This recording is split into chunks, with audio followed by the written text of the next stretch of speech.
name is Louise Moyle and we're here at the 11th Science Policy Conference, CSPC 2019. We're delighted to have with us here Julia Krolik, the founder of Pixels and Plans of Art the Science. Thank you for interviewing with us today, Julia. Thanks so much for having me.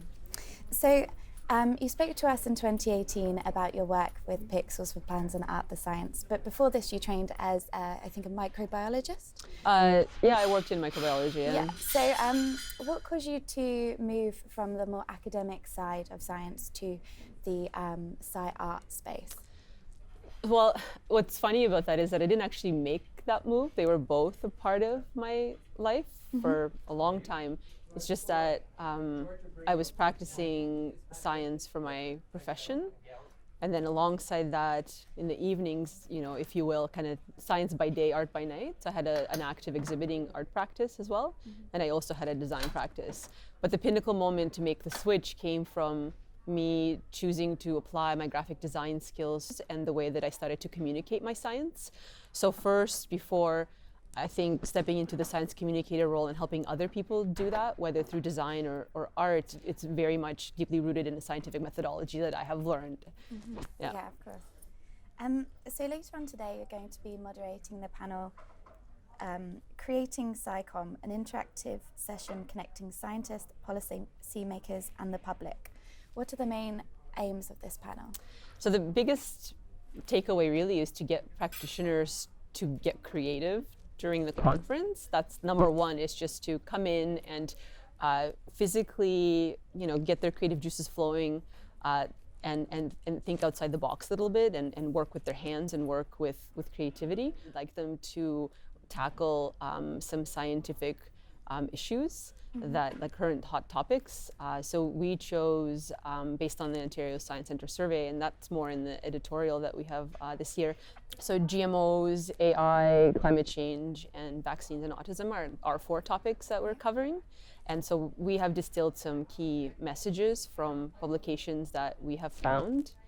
And so we're asking folks to read our key messages, and then they have a bunch of icons and visuals that they could also use, and we're asking them to create infographics. So your panel is, one of the main points of your panel is to have this hands-on discussion and conversation. Why do you think that being hands-on in your training is super important for training scientists in communication?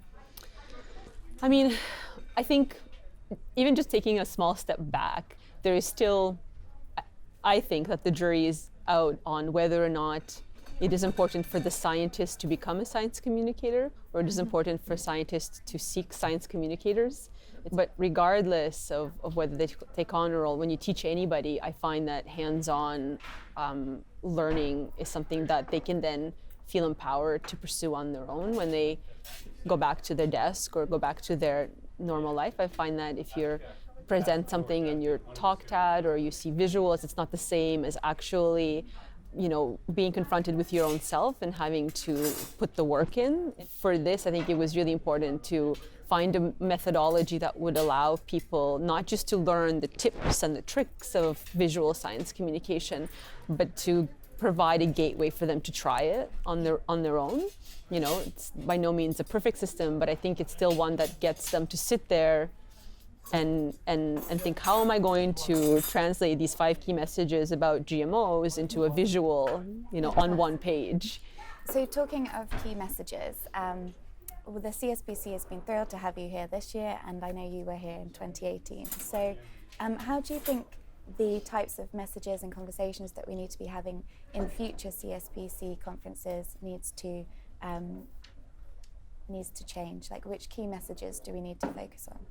I think one of the things that I've noticed, just comparing, so this is my second conference, and I was here last year and presented a panel that was more of a traditional format, and there wasn't a call out necessarily, or, you know, a big push for other types of panel formats. And this year, you know, I have 2 sessions, and neither of them have that traditional, you know, configuration of panelists sharing the microphone kind of ideas. Both are completely different experiences for people. And so I think good on CSPC for, you know, encouraging and supporting interactive sessions. You know, like it's one thing to put out a call for different type of panel formats, but it's another to also then be sitting here and saying, actually, I have panels that are of that format.